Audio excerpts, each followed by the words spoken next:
तो बिना चाउल आ बिना चाउल गुंडरे आज आम तैयारी करने जाऊे गईठा पिठार खीरी। तो तापाई मुझे कौन करना कि ड्राई फ्रुट्स रखी जमीक काजू आलमंड आउ किसमिश आपण या जगार आपण मन पसंद ड्राई फ्रुट्स नहीं पारे।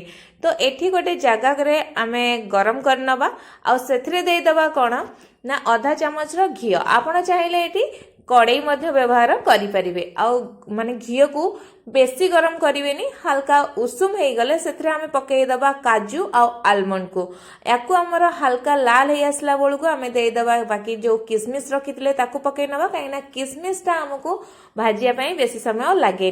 तो किसमिशटा आमर चटपट भाजी जाए तो ये आमर सबूतक भाजी हो गला। आम एवं कौन करवा ना ये जो घी रु सबूतक भल भाव निगाड़ी से बाहर करनबा। एबे आमर बाकी जो रहिला घी से घी रे आम एबे कौन करवा ना गोटे छोट चामच करिकी आमे सेतरे चीनी देदबा आ याकू पूरा कम आंचरे ही आमे ताकू कैरामलाइज करिया बा हल्का लाल आसिया पर्यंत आमे ताकू एमती टिके भाजी नबा।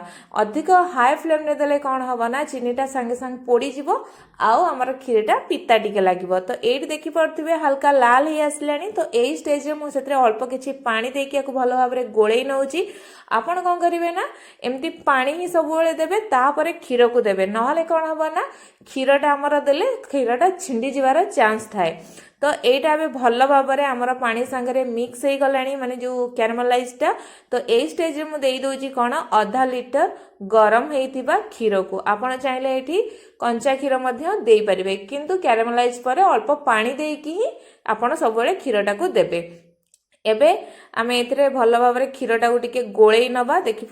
तो एबे आमे कौन करवा ना याकू 2 ରୁ 3 मिनिट टिके भल भाव में आमे कौन करवा ना फुटिया पाई छाड़ दबा। तो ए स्टेज रे आमे कौन करवा ना मुझे नहीं 2 बड़ चामच करिकी अमूल आपण जहाँ भी माने पाउडर थी क्षीर आपड़ नहीं पारे आउ से अल्प किसी उषुम पानी देकी ताको गोले की ए स्टेज रे मु क्षीर रे ओजाड़ी नउची। अमूल दवा द्वारा कौन हो ना तार फ्लेवरटा आउ टिके भल भाव में आसीजिव।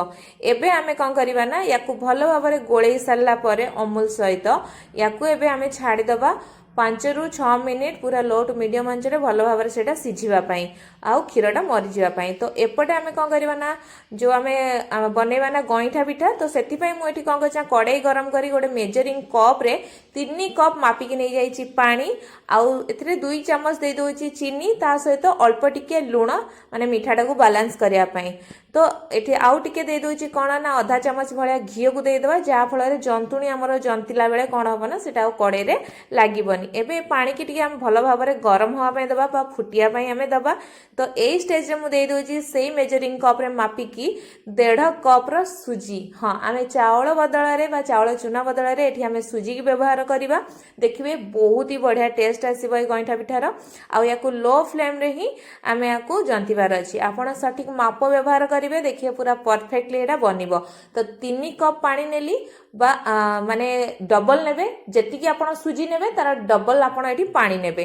तो याकू पूरा लो फ्लेम रे ही ए जंतुनटा को आपण जंतिबार अछि जे पर्यंत आपणकर कड़ाई रे एटा लागिबनी आउ माने ए जंतुनटा पूरा गोटे डो भलिया हेई जाउथबो जानिबे एटा पूरा परफेक्टली सिझी गलानी। तो ए स्टेज रे गरम थी अवस्था में ताको घोड़े की 5 मिनिट पर्यंत छाड़ी दउची सेटा टिके उषुम हबो आउ ता भीतर टिके सिझी जिवो।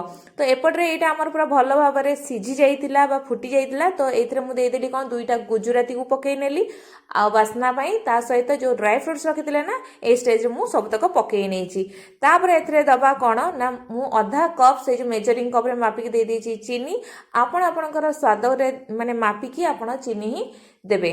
तो आपण केते मीठा पसंद करंती मीठा को बैलेंस करिया पई अल्प टिके लूण एथरे देकी याकू मध्ये मु गोळेई नउची भल भाव में देखि पड़थिबे अल्प अल्प क्षीर मरिबा संगे यार कलरटा भी बढ़िया आसी गलानी देखि पड़थिबे। तो एबे ए चीनी की आमे भल भाव में फुटिया पई छाड़ दबा लो टू मीडियम फ्लेम रे आउ टिके सेटा सिझु ड्राई फ्रुट्स तक। तो एपटे आमे कोन करिवा ना गोटे थाली नै जिबा आउ सेथरे जो जंतुणी के आमे रखिथिले ना सुजीर एइथरे सब तक आमे ओजाडी नबा। ता सहित मु हाथ रे टिके देसी घी को लगे नउची जा फल रे कि उषुम थिबा अवस्था रे आमे जंतिबा ना हाथ रे एटा बिल्कुल भी लागिबनी। कि थाली रे जदि आपण माने टिके लगे देबे घियो को ताहले सेथिरे भी मधे एटा हमर लागिबनी। तो एमती आमे उषुम थी अवस्था दलले कोन बना एटा गोटे बढ़िया डो भाव रे हेइ जिवो आ भलो भाव चकणी मधे हेइ जिवो। आउ एटा हमर परफेक्टली माने बनैबा जते बळे आमे माने गइठा पिठा तो बढ़िया भाव रे एटा बनिबो। तो एठी हमर देखि पाउते बढ़िया भाव रे डोटा नरम हवा संगे पूरा तयारी हो जाइछि। तो एठी मु अल्प अल्प टिके पोर्शन नै कि रसगोला साइज रो बा बॉल आकार कर नउछि। आउ एठी मु आपण चाहिले आपणकर मनपसंदर सेप मध्य आपण देई परिबे। तो एठी सब तक मु गढ़ी नेइतली एपटे हमर खीरटा भी गब गब हे कि जेतु फुटुतला। तो ए स्टेज रे मु दई दोउची सब तक हमर गइठा पिठा को। आउ बेसी समय नाही बस याकू हमर फुटीबा को दबार अछि। आउ 3 रु 4 मिनिट मीडियम रु हाई फ्लेम रे एटा बस सिझी जिबार अछि। आ खीरर फ्लेवरटा जेमति गइठा भितरे आसी जिबार अछि।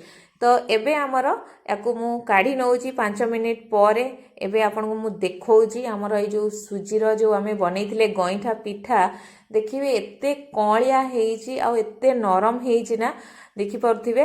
तो एटा पाटी रे पकेला माने ही पूरा मिलै जिवो आ आर एते टेस्ट एते बढ़िया आसीथिबो ना।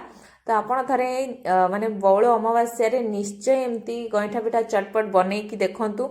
आउ निश्चय तो समस्त को परसंतु।